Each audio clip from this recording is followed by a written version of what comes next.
Hey guys, today I'm going to be reviewing Eastman and Ladd's Teenage Mutant Ninja Turtles original volume number 1 comic, published by Mirage Studios. So this is one of the new versions of the comic, one of the re-releases, one of the colorized re-releases to be specific, the Color Classics version. And currently there are two ways you can get your hands on this. You can buy this right here, which is just a $4 comic in the United States. I got it for $9 here in Australia. Import. And the other way is the Ultimate Collection, the TMNT Ultimate Collection, which is a series of hardcover $40–45 books, or at least depending where you buy, from Book Depository for me anyway, they're $40–45. I think you can get it on Amazon for about $28 or something, but anyway. So they're hardcover books which are compilations of a number of original Turtles comics. So depending on whether you just want to read the first story or continue with the whole series, those are your options. So yeah. Anyways, so before I begin, if you're worried about spoilers or anything like that, here's the gist of it. This is a fantastic comic. It is probably the best story ever written in the Turtles universe. If you think you know all of the Turtles, the origin story and the fight against Shredder and all that stuff, you've been there, done that with the 80s and 2003 cartoon series, you're wrong. This is a very different Turtles. This is dark, this is gritty, this is bloody. As far as I can tell, the Turtles basically kill the enemies that they defeat. They're ninjas. They are genuine ninjas in this. And it is a much more adult story. There are... morality is in shades of grey, as opposed to, black and white, as in most of the cartoon series.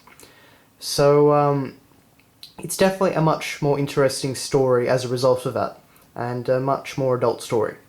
So, I believe that, if that sounds appealing to you, and you've, grown up like me with the Teenage Mutant Ninja Turtles, and you're still a fan in some way, or even if you're not actually, if you just remember them fondly, check this out, because it is really a very interesting read from that perspective.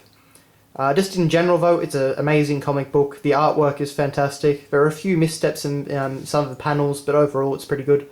And the story is really well constructed, really well written. And in just 40 pages, they go through introduction to the Turtles, the origin story, Raphael's solo mission, and the big final battle. So they cover a lot of ground here. And it never feels rushed, the pacing is spot on. So yeah. But aside from that, So go buy it. But if you're interested in looking at the artwork and looking inside, then here we go.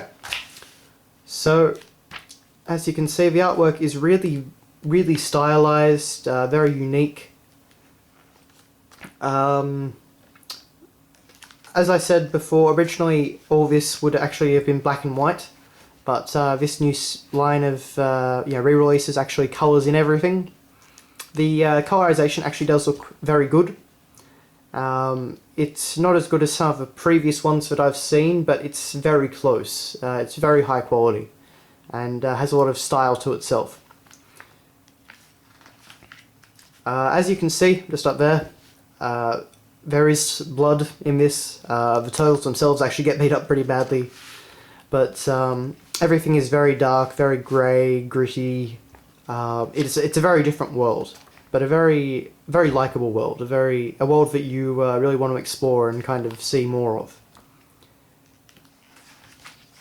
So, as I said, the story is split into 4 parts. So right here we're at the origin story, which is very different from the origin story that we normally hear about the Turtles.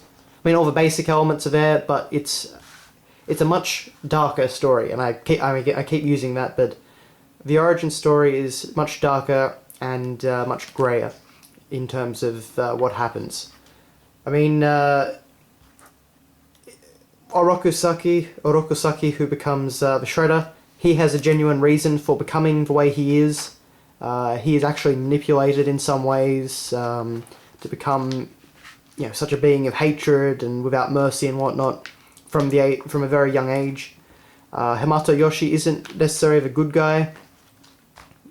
And the same can be said of Splinter, because it's just, the story is basically this great cycle of vengeance. And, basically, Hamato Yoshi kills Oroku Nagi because he attacks his Yoshi's girlfriend.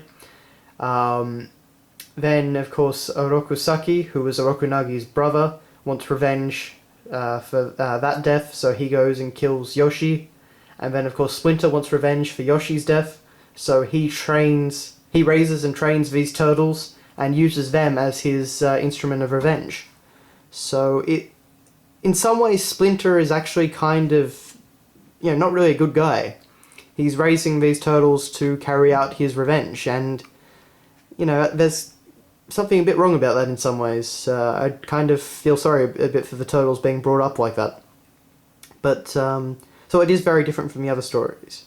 But as you can see, the artwork is amazing. You get some great spreads like this. There's some fantastic action and plenty of it.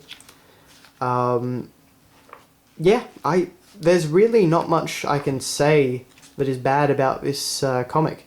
It is an enjoyable read from cover to cover. The pacing is great, the story is great, the characterization is great. I guess the only complaint I would have is that Donatello and Michelangelo don't really get much to say. They don't really have much of a character. Leonardo and Raphael do, and they are characterized very well, as does Splinter. But the other two turtles kind of miss out. But they make up for it later on. Anyway, so definitely give it a read. Thanks a lot for watching, guys, and I'll see you later.